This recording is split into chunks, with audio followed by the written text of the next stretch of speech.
The C-SPAN networks bring you long-form public affairs programming from the nation's capital and are a public service of your television provider. C-SPAN, created by cable.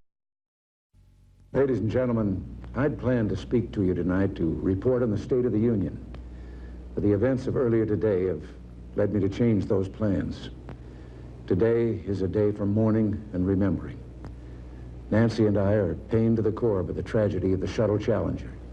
We know we share this pain with all of the people of our country. This is truly a national loss. 19 years ago, almost to the day, we lost 3 astronauts in a terrible accident on the ground. But we've never lost an astronaut in flight. We've never had a tragedy like this. And perhaps we've forgotten the courage it took for the crew of the shuttle. But they, the Challenger 7, were aware of the dangers, but overcame them and did their jobs brilliantly.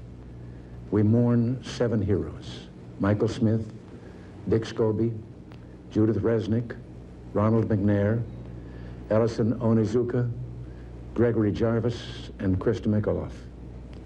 We mourn their loss as a nation together.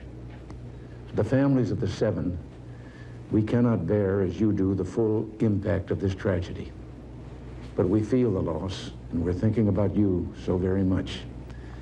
Your loved ones were daring and brave, and they had that special grace, that special spirit that says, give me a challenge, and I'll meet it with joy.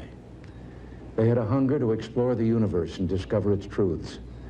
They wished to serve, and they did. They served all of us.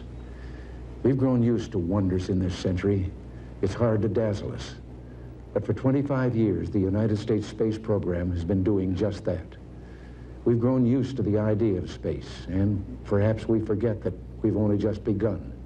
We're still pioneers. They, the members of the Challenger crew, were pioneers. And I want to say something to the school children of America who were watching the live coverage of the shuttle's takeoff. I know it's hard to understand, but sometimes painful things like this happen. It's all part of the process of exploration and discovery. It's all part of taking a chance and expanding man's horizons. The future doesn't belong to the faint-hearted. It belongs to the brave. The Challenger crew was pulling us into the future, and we'll continue to follow them. I've always had great faith in and respect for our space program, and what happened today does nothing to diminish it. We don't hide our space program. We don't keep secrets and cover things up. We do it all up front and in public. That's the way freedom is, and we wouldn't change it for a minute. We'll continue our quest in space. There will be more shuttle flights and more shuttle crews, and yes, more volunteers, more civilians, more teachers in space. Nothing ends here.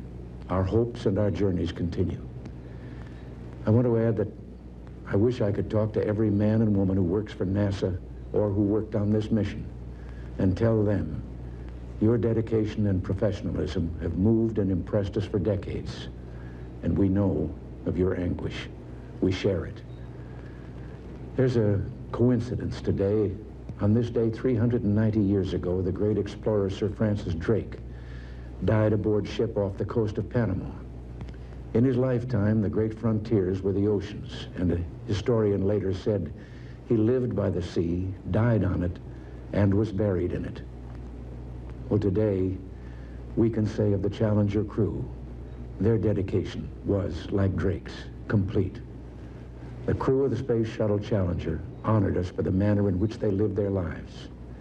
We will never forget them, nor the last time we saw them, this morning, as they prepared for their journey and waved goodbye and slipped the surly bonds of earth to touch the face of God.